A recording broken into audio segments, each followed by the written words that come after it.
El consenso del mercado dice que no llegaremos ni al 1.5%, una cifra por debajo de la expectativa. Esto podría impactar en tener que reducir los programas sociales. ¿O de dónde, si tienen previsto, de dónde saldrían los recursos en caso de que no se alcancen esas metas? Bienvenidos, hermanos mexicanos, a un nuevo video, primer video del 2025. Les deseo un año lleno de éxitos, felicidad, amor, dinero y la salud, que es lo más importante. Pero vamos a lo que fue el caso de la mañanera, una reportera extranjera encima, haciendo referencia a que México va a tener que recortar el tema de los planes, por así decirlo, sociales, los plan viviendas, etcétera, que no se van a poder hacer. La verdad que hoy en día, ¿a quién le crees? Obviamente que le creemos a la presidenta, pero ellos lo que hacen es hacer mentiras para que la gente quede desorientada y crea en un bando o en el otro. En este caso, la derecha lo que está haciendo es eso. Obviamente que a ellos no les conviene que estos planes sigan, porque estos planes sí han sacado a mucha gente de la pobreza, como lo fue en el mandato de Manuel López Obrador, y que este año se van a seguir haciendo. Así que eso es muy importante. Esta reportera, obviamente, son mandados por alguien y hacen preguntas para tratar de perjudicar. Vamos a ver cómo le responde Claudia Sheinbaum, que la dejó sin palabras, Vamos. O sea, solamente pueden lo que se solicita por información pública. Lo demás. Muchas no gracias. se puede. Gracias. Presupuesto, a ver, aquí adelante. Escuchen. Presidenta, muy buenos días. Aisa García, de Telesur.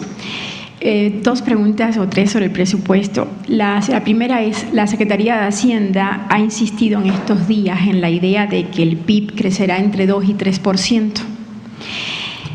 El consenso del mercado dice que no llegaremos ni al 1.5%, una cifra por debajo de la expectativa. Esto podría impactar en tener que reducir los programas sociales. ¿O de dónde, si tienen previsto, de dónde saldrían los recursos en caso de que no se alcancen esas metas? Bueno, esta pregunta me tomó 15 minutos contestarla en el Congreso. Seguramente ustedes la vieron. Les puedo decir que cuando tomamos el consenso, lo que estamos tomando es una lectura que hace alguien hoy en algún banco, hoy. Y el mes que entra la cambia, y el siguiente mes la cambia, y el siguiente mes la cambia. Nosotros no podemos hacer eso. Nosotros tenemos que partir de lo que es hasta esta fecha razonable, y lo que es razonable es que la economía sigue manteniendo un crecimiento de enero a agosto, a julio. La inversión está creciendo 8%. Y el consumo está creciendo 3.3%. No vemos en estos componentes, vimos un bache en un par de meses en donde tuvo que ver con la sequía y otros eventos que en parte se están revirtiendo, y hoy la lectura que tenemos de los mercados es que está en general normalizándose la situación de suministro.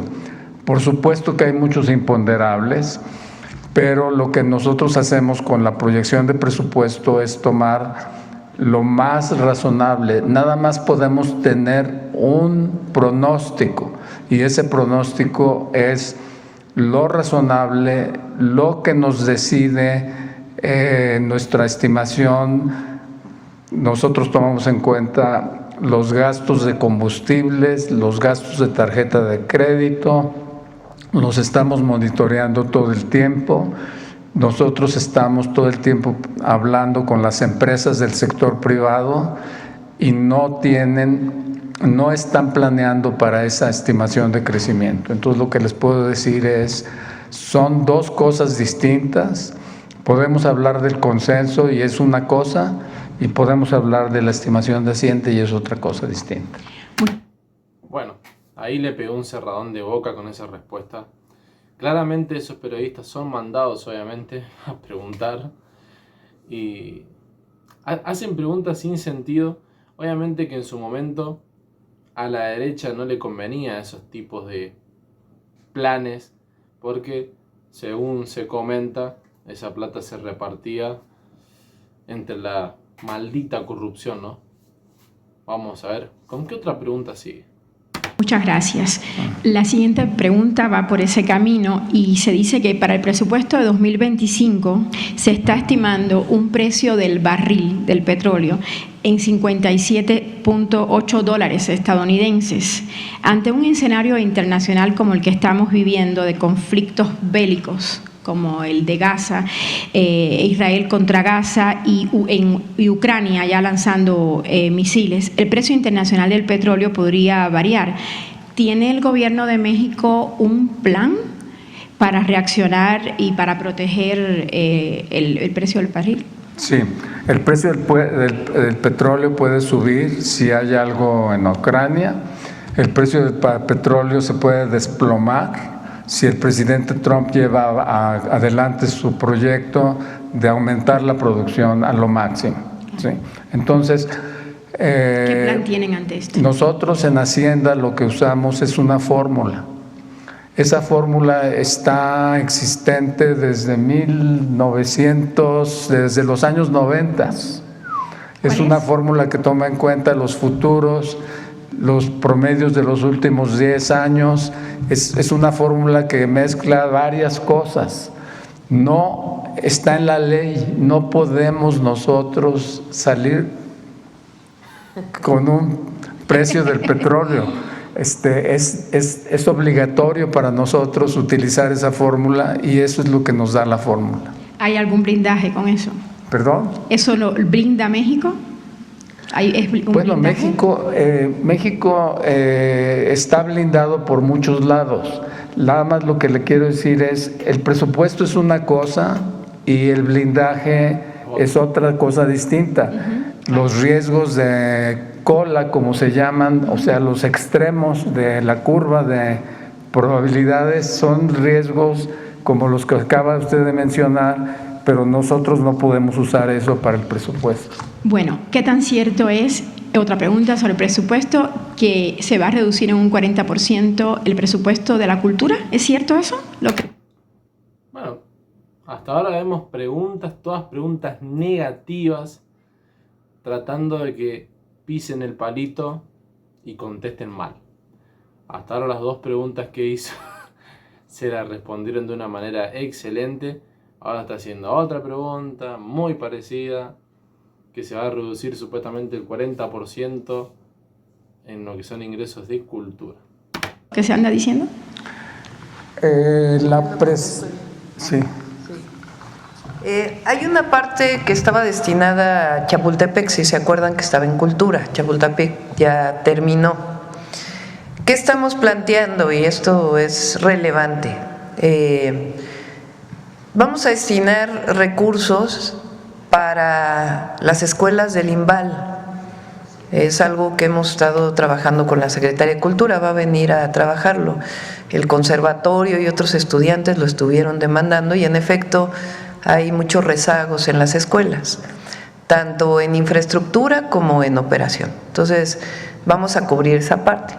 Para esa parte y otras le estamos haciendo un planteamiento al Congreso. ¿Cuál es este planteamiento? Una reducción del presupuesto de los organismos autónomos.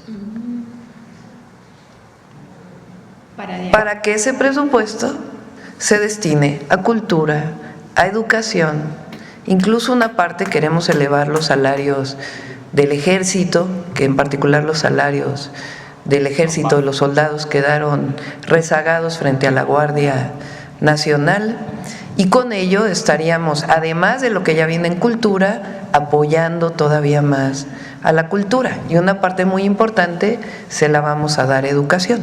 Estamos platicando con el Congreso porque, como ustedes saben, si el INE pide 39,000 millones de pesos, la Secretaría de Hacienda tiene que poner los 39,000, no puede bajar.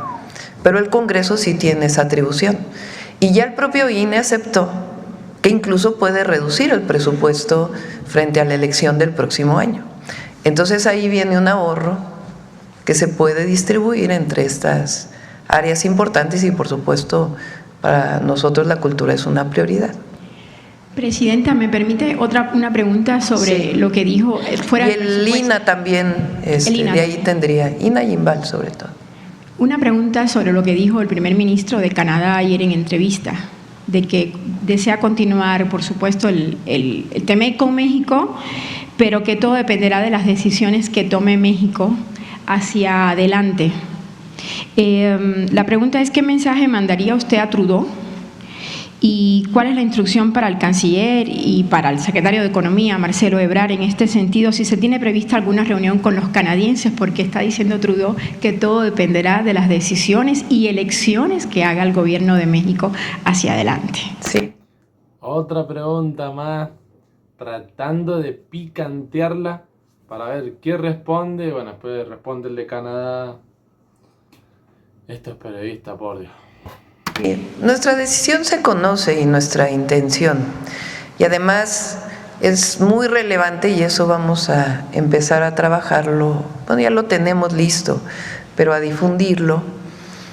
El tratado es muy bueno para los tres países, para los tres. Es muy bueno para Canadá, es muy bueno para Estados Unidos y es muy bueno para México. Lo dije desde que entré al gobierno. En Norteamérica este tratado hace que nos complementemos, que nuestras economías crezcan, tengan desarrollo y bienestar, que finalmente es el objetivo que nosotros estamos planteando. Lo platiqué en su momento con el primer ministro de Canadá. Hay que ver en particular a qué se refería con la decisión de México, pero él sabe que nuestra intención pues es que siga el tratado. Y lo importante es que en Estados Unidos, en Canadá y en México tengamos todos la misma información de las ventajas que tiene el tratado, por ejemplo, para Estados Unidos. Porque no solo se beneficia México o no solo Canadá, sino Estados Unidos se beneficia mucho del tratado. Presidenta, una última pregunta, perdón que abuse, pero hay un tema muy importante sobre Ecuador, tal vez más terrible, bueno, como lo estamos viendo los medios, que el asalto o la invasión a la embajada mexicana en Ecuador. Y lo voy a leer porque está un poquito complicado. Hay una duda sobre la posible participación del gobierno de Ecuador en esta situación en la que una persona con medidas de protección en México, un exfuncionario del gobierno, el presidente de Ecuador, el presidente Rafael Correa, haya sido detenido y se temió incluso por su posible expulsión de México. Me refiero al caso de Walter Hipólito Solís Velareso. Su gobierno ha dicho hace 2 días en un comunicado muy claro que él mantiene su libertad y tiene derecho a permanecer como residente en México. Lo que se ha insinuado en los medios y bastante fuerte en las últimas horas es que el actual gobierno de Ecuador se habría coordinado con sectores corruptos de oficinas mexicanas, o sea, no gobierno, y habría logrado, o no sé si gobierno, y había logrado que este señor ecuatoriano, exfuncionario de la administración de Rafael Correa, hubiera estado a punto de ser retornado a Ecuador, violando todos los procesos que le han dado protección en México. ¿Existe algún indicio de que estos confusos hechos habría participado el actual gobierno de Ecuador, o por ahora es solo conjetura de los medios de prensa, porque se dice que es peor este hecho que el asalto a la embajada? Muchas gracias. Pregunta bastante picante, ¿eh? Atención. Encima, estos periodistas que van a la mañanera, obviamente, a querer tratar de hacer pisar el palito al gobierno actual, o haciéndole preguntas bastante jodidas, preguntan, qué sé yo, los demás periodistas tienen la opción siempre de 2 preguntas, 3. Esta periodista va por la número 5, número 5, se pasan toda la mañanera hablando. Afortunadamente hay mucha coordinación entre las instituciones en México. Esta persona es refugiado, tiene esa categoría, pero al mismo tiempo tenía una ficha de Interpol. Ustedes saben que cuando hay una ficha de Interpol, pues hay una ficha roja de detención. Entonces hizo la detención, pero de inmediato hubo la comunicación entre las instituciones para decir no puede ser ni extraditado ni llevado a Ecuador porque tiene el estatus de refugiado. Entonces muy rápidamente se resolvió. Entonces esa fue la situación, pero afortunadamente hay mucha coordinación. Bueno, ahí terminó. La verdad que la periodista extranjera se excedió con las preguntas. Nada, pero ya vimos cómo te das cuenta cuando un gobierno está bien, cómo responde, no salta preguntas, respondieron de la mejor manera. Sin duda que la economía en México está a un nivel muy alto, ya sean los plan vivienda, los planes para ayudar a la gente.